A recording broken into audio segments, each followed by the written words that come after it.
प्रिय विद्यार्थियों, स्वागत है एक बार फिर से भगवती ऑनलाइन क्लासेज में। तो जैसा कि दोस्तों आप सभी को पता है BASTC क्या दोस्तों BASTC और अपने पशु परिचर एग्जाम की नियमित रूप से आपकी तैयारी चल रही है दोस्तों। तो आपके लिए मैं आज दोस्तों 30 महत्वपूर्ण प्रश्न का एक लाइव टेस्ट लेके आया दोस्तों। कितने प्रश्न दोस्तों? 30 महत्वपूर्ण प्रश्न का एक लाइव टेस्ट लेके आया दोस्तों। 30 में से 30 प्रश्न देखने और 30 में से कोई विद्यार्थी 15 प्लस क्वेश्चन आज राइट कर लेता है, मानकर चले आपकी तैयारी शानदार चल रही है। पहला प्रश्न आपके सामने है, जैसलमेर किस उपनाम से प्रसिद्ध है? यानी कि दोस्तों जैसलमेर जो जिला है किस उपनाम से जाना जाता है? इस प्रश्न को आपको स्टार लगाएगा। प्रश्न काफी इंपॉर्टेंट है। तो सूर्य नगरी के नाम से, स्वर्ण नगरी के नाम से, राजस्थान का गौरव या दोस्तों मरु नगरी। बिल्कुल शानदार क्वेश्चन, काफी इंपॉर्टेंट है। बात करेंगे दोस्तों सूर्य की नगरी के नाम से हमारे जोधपुर को जानते हैं। किसको जानते हैं? जोधपुर जिले को सूर्य नगरी के नाम से जानते हैं। स्वर्ण नगरी के नाम से हमारे जैसलमेर को जानते हैं। क्या कहते हैं? जैसलमेर को स्वर्ण नगरी कहते हैं दोस्तों। राजस्थान का गुरु की बात करें तो चित्तौड़ को राजस्थान का गुरु कहा जाता है। बिल्कुल यहीं पे मेरा आंसर मिल गया कि गुरु जी स्वर्ण नगरी के नाम से जैसलमेर को जाना जाता है। चलो अगला प्रश्न दोस्तों। आज जो भी विद्यार्थी क्लास में पहली बार आए हैं, सबसे पहले दोस्तों क्लास को लाइक, चैनल को सब्सक्राइब और बेल आइकन को ऑल कर लेंगे ताकि हर क्लास का नोटिफिकेशन मिलेगा। अगला प्रश्न है, गणगौर का त्योहार किस अवधि पर या कितनी अवधि तक होता है? 11 दिन है, 16 दिन है, 21 दिन है या 30 दिन? ये भी प्रश्न काफी मोस्ट है दोस्तों। तो इसका भी आपको आंसर बताना है कि गणगौर का त्योहार कितनी अवधि तक चलता है दोस्तों। तो ये दोस्तों 16 दिन तक चलता है। कितने दिन तक चलता है? 16 दिन तक गणगौर का त्योहार चलता है। बिल्कुल ऑप्शन बी को हम लॉक करेंगे। बिल्कुल बी कमेंट करें। बी कमेंट करने वाले विद्यार्थी का राइट आंसर रहेगा दोस्तों। अगला प्रश्न रहेगा, अगला प्रश्न आपके सामने, धौलपुर को प्राचीन समय में किस नाम से जाना जाता था? धौलपुर जिला है दोस्तों, इससे प्राचीन समय में किस नाम से जानते? श्रीमाल, कोठी, धवलपुर या उपरोक्त सभी? देखो दोस्तों, जहाँ पे आपको उपरोक्त समय वाला ऑप्शन दिखाई दे वहां पे एक बार क्वेश्चन को और पढ़िएगा। धौलपुर को प्राचीन समय में किस नाम से जानते थे? बिल्कुल, अगर कोठी नाम से जानते भाई, किस नाम से जानते थे? कोठी नाम से जानते। प्रिय विद्यार्थियों, आज मैं आपके लिए कितने प्रश्न लेके आया हूँ? प्रश्न आपके सामने 30 रहने वाले हैं और दोस्तों 30 इंपॉर्टेंट प्रश्न है। एग्जाम दोस्तों अंतिम आपका प्रहार चल रहा है कि अपना एग्जाम पर अंतिम प्रहार चल रहा है ना, तो एग्जाम में अपने को फतेह करने इस बार दोस्तों, वो भी कितने नंबर से? 450 प्लस नंबर लेके आने इस बार। तो BASTC में अपने को सिलेक्शन लेना है और पशु ब्रज की जो तैयारी करे नियमित रूप से तैयारी करते रहे भाई। यही प्रश्न आपके इंपॉर्टेंट प्रश्न है भाई। अगला प्रश्न आपके सामने रहेगा। प्रश्न आपके सामने है दोस्तों, वाल्मीकि ने राजस्थान के भूभाग को क्या नाम दिया? वाल्मीकि ने राजस्थान के भूभाग को क्या नाम दिया था? मरु प्रदेश, राजस्थान या दोस्तों राजस्थानी द्वितीय या मरुकांतार? यह भी प्रश्न इंपॉर्टेंट है दोस्तों, इसका भी आपको आंसर देना है। वाल्मीकि ने राजस्थान के भूभाग को क्या नाम दिया था? तो बिल्कुल राजस्थान क्या दोस्तों मरुकांतार के नाम से दिया था। यानी कि ऑप्शन डी को लॉक कर दो गुरु जी। डी ऑप्शन हमारा राइट आंसर है। दोस्तों आप लाइक नहीं करते यार, मैं आपके लिए क्लास की इतनी मेहनत करता हूँ लेकिन आप क्लास को लाइक नहीं करते हो। सबसे पहले आपका फर्ज बनता है क्लास को लाइक करेगा दोस्तों। और आपको बता दूं दोस्तों, प्रतिदिन 6:30 में मैं आपके लिए सुबह को क्लास ले रहा हूँ भाई। कब ले रहा हूँ गुरु जी? प्रतिदिन 6:30 में सुबह क्लास लेता हूँ और शाम को आपको क्लास मिल रही है प्रतिदिन 7 बजे को शाम को क्लास मिल रही है दोस्तों। और दोस्तों जो विद्यार्थी पशु परिचर की तैयारी कर रहे हैं और पार्ट बी की क्लास देखना चाहते हैं, जिन विद्यार्थियों को RB1 सीट सर्च करना है दोस्तों, क्या करना है? RB1 सीट सर्च करना है, वहां पे जाना, वहां पे आपको पार्ट बी की क्लास मिल रही है भाई। चलो अगला प्रश्न देख लेते हैं। प्रश्न आपके सामने रहेगा दोस्तों, राजस्थान के किस प्रसिद्ध झील पर नटनी का चबूतरा निर्मित है? बताएगा जैसमंद झील है, पिछोला झील है, नक्की झील है या सामर झील? बात करेंगे दोस्तों जैसमंद झील, ये पहले उदयपुर में आती थी लेकिन वर्तमान में हमारे सोलंबर जिले में आ चुके भाई। बात करें पिछोला झील कहाँ पे? ये हमारे उदयपुर जिले में भाई। कहाँ पे है? उदयपुर में है। नक्की झील की बात करें, ये हमारे सिरोही जिले में है। अब बताए गुरुजी कि यहाँ पे नटनी का चबूतरा कहाँ पे है? तो पिछोला झील के किनारे क्या है? नटनी का चबूतरा है और ये दोस्तों अपने उदयपुर में है। पिच्छू नामक इस बंजारे ने इसका निर्माण करवाया था दोस्तों। किसने करवाया? पिछोला झील का निर्माण पिच्छू नामक बंजारे ने अपने दोस्तों बैल की याद में करवाया था भाई दोस्तों। बात करें नक्की झील, यह दोस्तों राज्य की सबसे ऊंची झील है। क्या है? राज्य की सबसे ऊंची झील पूछे तो नक्की झील है। बात करें नक्की झील में सर्दियों में क्या हो जाता है भाई? सर्दियों में यहाँ का पानी जम जाता है, बर्फ बन जाता है भाई। चलो अगला प्रश्न आपके सामने रहेगा। प्रश्न है, किस नदी को वागड़ व कांठल के गंगा के नाम से जानते? प्रश्न इंपॉर्टेंट है, बताएगा किस नदी को वागड़ व कांठल के गंगा कहते? दोस्तों फिर बता रहा हूँ 30 प्रश्न है, 30 में से आपको 30 प्रश्न अटेम्प्ट करने, एक भी प्रश्न नहीं छोड़ना, सारे बिल्कुल सिलेक्टेड और इंपॉर्टेंट प्रश्न है दोस्तों। तो किस नदी को वागड़ व कांठल की गंगा कहते हैं? तो चंबल नदी, माही नदी, सोम नदी या दोस्तों जाखम नदी। तो दोस्तों वागड़ की गंगा, कांठल की गंगा, माही नदी को कहते हैं दोस्तों माही नदी। दोस्तों कर्क रेखा को 2 बार काटते, आपसे पूछ ले कर्क रेखा को 2 बार काटने वाली नदी कौन सी है? कर्क रेखा को 2 बार काटने वाली नदी दोस्तों माही नदी, जिसे आदिवासियों की गंगा, वागड़ की गंगा, कांठल की गंगा के नाम से जानते हैं। आपसे पूछे राजस्थान की सबसे लंबी नदी कौन सी? तो चंबल नदी राजस्थान की सबसे लंबी नदी है। राजस्थान में पूर्णतः बहने वाली सबसे लंबी नदी कौन सी? तो राजस्थान में पूर्णतः बहने वाली सबसे लंबी नदी बनास रहेगी भाई। दोनों क्वेश्चन के लैंग्वेज को समझने की कोशिश करेगा, यही प्रश्न आपको एग्जाम में देखने को मिलेंगे। फिर बता रहा हूँ, क्लास को लाइक करो और रेगुलर क्लास ज्वाइन करने के लिए अभी सब्सक्राइब कर लीजिएगा भाई। अगला प्रश्न, राजस्थान के किस जिले में सर्वाधिक वर्षा का औसत होती है? बांसवाड़ा, डूंगरपुर, झालावाड़ या बारां में। दोस्तों बात करेंगे सर्वाधिक वर्षा वाला आपने जिला पूछा है, तो बिल्कुल यहाँ पे जिला कहाँ पे राइट आंसर है, बिल्कुल झालावाड़ जिले में सर्वाधिक वर्षा होती है। अगर आपको स्थान की बात करें तो माउंट आबू में, दोस्तों माउंट आबू में सर्वाधिक वर्षा होती है और जिला पूछे तो झालावाड़। चलो भाई, ये तो आप सभी को याद करना।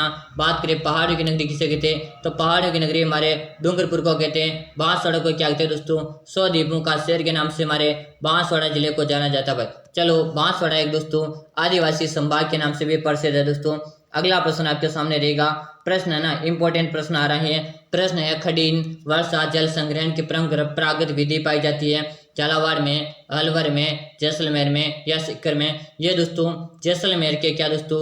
जैसलमेर के पालीवाल ब्राह्मणों के द्वारा बनाई जाती है। तो ये हमारे जैसलमेर में, यानी कि सी ऑप्शन को बिल्कुल शानदार। क्लास को लाइक करो, क्लास को लाइक नहीं करते यार, एक तो क्लास को लाइक करो, लाइक करने में कोई भी कंजूसी नहीं करेगा।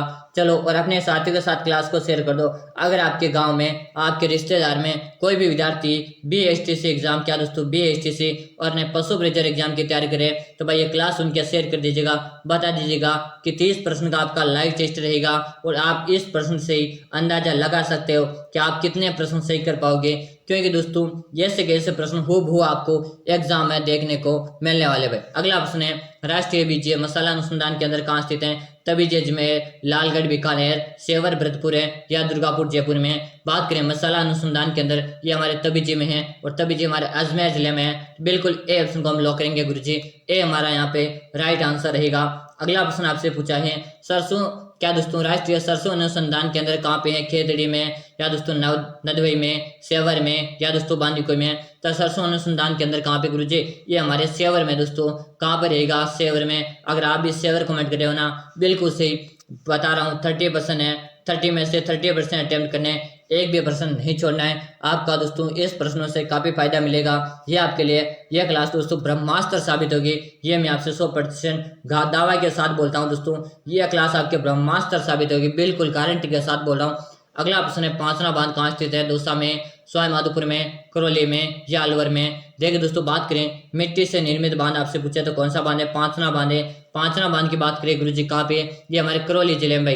कहाँ पर है दोस्तों? करौली में है। और करौली की बात करें, करौली को डांग की रानी के नाम से जानते भाई। डांग की रानी किसे कहते हैं? करौली को कहते हैं। डांग का राजा किसे कहते हैं गुरुजी? डांग का राजा हमारे प्यारा सा धौलपुर जिले को डांग का राजा के नाम से जाना जाता भाई। अगला प्रश्न आपके सामने, भाखड़ा नांगल परियोजना में नांगल बांध कौन सी नदी पर बनाया गया है? भागीरथी नदी, चिनाब नदी, पार्वती नदी या सतलज नदी? तो भाखड़ा नांगल परियोजना में नांगल कौन सी नदी पर बनाया गया है? सतलज नदी पर बनाया गया है। बिल्कुल डी कमेंट करें ना, डी कमेंट करने वाले विद्यार्थी का राइट आंसर आ रहा है। अगला प्रश्न है, मेजा बांध कहाँ है दोस्तों? यह प्रश्न इंपॉर्टेंट है दोस्तों, बताएगा मेजा बांध कहाँ? भीलवाड़ा, बांसवाड़ा, अजमेर या दोस्तों अपने उदयपुर में? बताएगा दोस्तों, मेजा बांध के बारे में पूछा गया आपसे, और मेजा बांध हमारे प्यारा सा हमारा भीलवाड़ा, भीलवाड़ा में दोस्तों अब्रक नगरी के नाम से जानते हैं दोस्तों, वस्त्र नगरी के नाम से जानते हैं। और वस्त्र निर्यात का दर्जा भीलवाड़ा को 2009 में मिला था। अगर आपसे पूछ ले तो बिल्कुल बता देना कि हमारा प्यारा सा भीलवाड़ा को 2009 में वस्त्र निर्यात का दर्जा मिला था। अगला प्रश्न है, बनास नदी पर कौन सा बांध बनाया गया? रामगढ़ बांध, मेजा बांध, बिसलपुर बांध या दोस्तों ज्वाई बांध? तो बनास नदी पर दोस्तों बिसलपुर बांध बनाया गया था।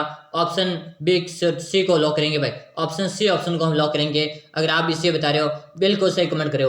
अगला प्रश्न है, लाठी श्री क्षेत्र किस जिले में है दोस्तों? लाठी श्री क्षेत्र कहाँ? जालौर, बीकानेर, बाड़मेर या जैसलमेर? लाठी श्री का संबंध देगा मेरे प्रिय साथियों, ये रहने वाला अपने जैसलमेर से भाई। कहाँ से? जैसलमेर कमेंट करें ना, बिल्कुल सही, जैसलमेर में सोनार का दुर्ग है। आपसे पूछे जैसलमेर में कौन सा दुर्ग है, सोनार का दुर्ग है, जो विश्व भर में 2.5 शाखों के लिए प्रसिद्ध माना गया भाई। अपने 2.5 शाखे किस दुर्ग में हुए, तो सोनार के दुर्ग में 2.5 शाखे हुए थे। अगला प्रश्न है, राजस्थान में वस्त्र है, वस्त्र क्या दोस्तों, राजस्थान उद्योग का प्रसिद्ध नगर है दोस्तों, यानी कि राजस्थान में वस्त्र उद्योग प्रसिद्ध है। भीलवाड़ा जयपुर है, कोटा क्या दोस्तों उदयपुर है। वस्त्र नगरी के नाम से हमारे प्यारा सा भीलवाड़ा को जाना जाता है। तो ए ऑप्शन को लॉक करेंगे। गुरु जी भीलवाड़ा के 2 टुकड़े कर दिए, बिल्कुल सही बात भाई। शाहपुरा क्या बना चुका है, शाहपुरा हमारा भीलवाड़ा का दिल को तोड़ के बाहर निकाल दिया भाई। चलो अगला प्रश्न आपके सामने रहेगा, राजस्थान की प्रथम औद्योगिक नीति की घोषणा की गई, बताओ राजस्थान की प्रथम औद्योगिक नीति की घोषणा कब की, 1950 में, 1956 है, 1978 है या 1951 में। बिल्कुल शानदार, सही कमेंट करे हो, 1978 कमेंट करे ना गुरु जी, 1978 हमारा राइट आंसर। दोस्तों कमेंट, आप तो दोस्तों कमेंट करते रहे, कमेंट करते रहना आपको, और काउंट करते रहना है। 30% है, 30 में से 30% अटेम्प्ट करने, एक भी प्रश्न आपको नहीं छोड़ना है। मैं आपके लिए जितनी मेहनत कर रहा हूँ ना, आपको मुझे उतना बेनिफिट देना है कि आपको क्या करनी है, क्लास को एक तो पूरी देखनी है, पूरी क्लास देखनी है, ताकि इसका आपको 100% फायदा मिले। मैं आपके लिए पूरा 100% दे रहा हूँ ना, तो आपको भी मुझे 100% देना। मुझे कैसे दोगे, पूरी क्लास देख के आप मुझे 100% दे सकते हो। और एक क्लास को लाइक कर दिया करो, और एक चैनल को जिन्होंने सब्सक्राइब नहीं करेगा ना, वो सब्सक्राइब कर लिया करो भाई। अगला प्रश्न, संत बाबू जी के शिष्य मुख्य कहते हैं रेबारी, जाट, छिपा या गुजर। बात करेंगे राइट आंसर की, रेबारी जाति या दोस्तों थोरी जाति के क्या होते हैं, बाबू जी के शिष्य होते हैं। बात करें राजस्थान में, हमारे प्यारे से राजस्थान में ऊंट लाने का श्रेय किसे जाता है, तो ऊंट लाने का श्रेय हमारे बाबू जी को जाता भाई। चलेगा अगला प्रश्न रहेगा कि जिला जिसमें लोक देवता रामदेव जी का समाधि स्थल है, कि वह कौन सा जिला है जहाँ रामदेव जी का समाधि स्थल है, जोधपुर है, बाड़मेर, जैसलमेर या बीकानेर। तो ये दोस्तों कहाँ पे है, हमारे रूनीचा जैसलमेर में। कहाँ पे दोस्तों, रूनीचा जैसलमेर में दोस्तों, जिसे रामदेव जी को रामसा पीर भी कहते भाई, क्या कहते हैं, रामसा पीर के नाम से भी जाना जाता भाई। अगला प्रश्न आपके सामने रहेगा, सुगन चिड़ी को किस लोक माता का स्वरूप माना जाता है, बताएगा सुगन चिड़ी को किस लोक माता का स्वरूप माना जाता है, स्वांग्या माता, नागनेची माता, आवड़ माता या शीतला माता। बताओ, वेरी गुड, शानदार, इंपॉर्टेंट प्रश्न है कि सुगन चिड़ी को किस लोक माता का स्वरूप माना गया है। बिल्कुल शानदार, आवड़ माता कमेंट करो ना, बिल्कुल गुरुजी बी ऑप्शन को लॉक कर दो, बिल्कुल बी आपका राइट आंसर दोस्तों। अगला प्रश्न रहेगा कि जहारवीर के नाम से किस लोक देवता को जाना जाता है, बताएगा जहारवीर के नाम से किस लोक देवता को जानते हैं, हड़बू जी, रामदेव जी, देवनारायण जी या गोगा जी।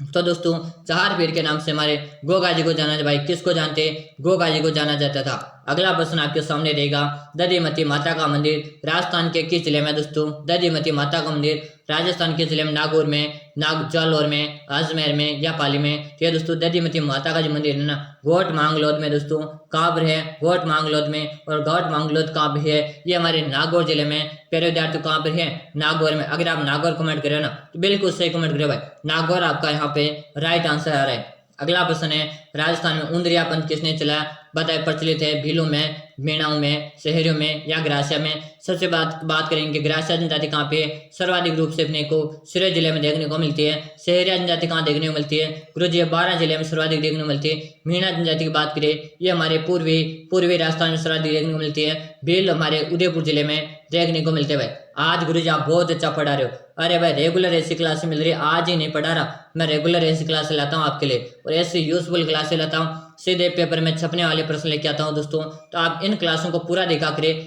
यह प्रश्न आपको एग्जाम में देखने को मिलने वाले हैं। उंदरिया पंथ की यहाँ पे बात हो रही, और इसका राइट आंसर की जो बात करेंगे दोस्तों, किसमें, भील जनजाति में, यानी कि ऑप्शन ए को लॉक करेंगे, भील जनजाति के दोस्तों।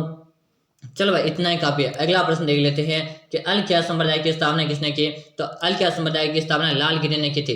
किसने की, लालगिरी ने की है। ए ऑप्शन को हम यहाँ पे क्या करेंगे, लॉक करेंगे। अगला प्रश्न है, लोद्रवा प्रसिद्ध है, तो लोद्रवा किसके लिए प्रसिद्ध, मेरे प्रिय साथियों, लोद्रवा जेएनयू के लिए प्रसिद्ध है। किसके लिए, जेएनयू के लिए। ए ऑप्शन आपका यहाँ पे राइट आंसर आ रहा है। अगला प्रश्न है, गलियाकोट का उसके जिले में आयोजित होता है, डूंगरपुर है, बांसवाड़ा, बाड़मेर या दोस्तों बीकानेर में। बात करेंगे गलियाकोट का उर्स कि हमारे डूंगरपुर जिले में आयोजित होता है। ए ऑप्शन को हम यहाँ पे लॉक करेंगे। अगर आप भी बता रहे हो बिल्कुल सही कमेंट कर रहे हो। अगला प्रश्न है, तारकिन का उसके जिले में आयोजित होता है। दोस्तों फिर बता रहा हूँ 30% है, 30 में से 30% प्रश्न देखिएगा। ऐसे कैसे यूजफुल क्लासेस रेगुलर मिलेगी। जिन्होंने चैनल को अभी तक सब्सक्राइब नहीं किया, सब्सक्राइब करें, बेल आइकन को ऑल क्या ऑल करें। फिर बता रहा हूँ पार्ट बी की क्लास आपको RB1 सीट में मिलेगी दोस्तों। कहाँ पर? RB1 सीट में। RB1 सीट को अभी जाके सब्सक्राइब करेगा, वहाँ पे आपको पार्ट बी की क्लास नियमित रूप से शॉर्ट वीडियो के माध्यम से मिलेगी। तो तारकिन का उसके वहाँ पे आयोजित होता है बिल्कुल नागौर में भाई। कहाँ पे? नागौर में। अगर आप नागौर कमेंट करें ना तो शानदार भाई, राइट आंसर है। तो गुरु जी ऐसे प्रश्न पूछे जाएंगे क्या? बिल्कुल, मैं वादा करता हूँ इनकी लाइनें भी चेंज नहीं मिलेगी। जिस दिन आपका एग्जाम होगा उस दिन मैं आपको स्क्रीनशॉट भी साथ में दिखाऊंगा कि हमारे प्रश्न कहाँ से कितने कॉपी हुए। बताओ, चोप नामक आभूषण कहाँ पहना जाता है? हाथ में, दांत में, अंगुली में या नाक में? चोप एक प्रकार का आभूषण है और चोप हमारे दांत का आभूषण है। एक आपसे पूछा जाता चोप, दोनों साथ में लिख दूं ताकि कभी कंफ्यूज ना हो। एक आपसे पूछा जाता चोप, दोनों हाथ साथ में लिख देते हैं। ये चोप जो है ना ये तो हमारे नाक का आभूषण है, लेकिन ये चोप जो हमारे हैं ये हमारे दांत का आभूषण है। इसलिए आपको कंफ्यूज होना नहीं मेरे प्रिय सैनियों।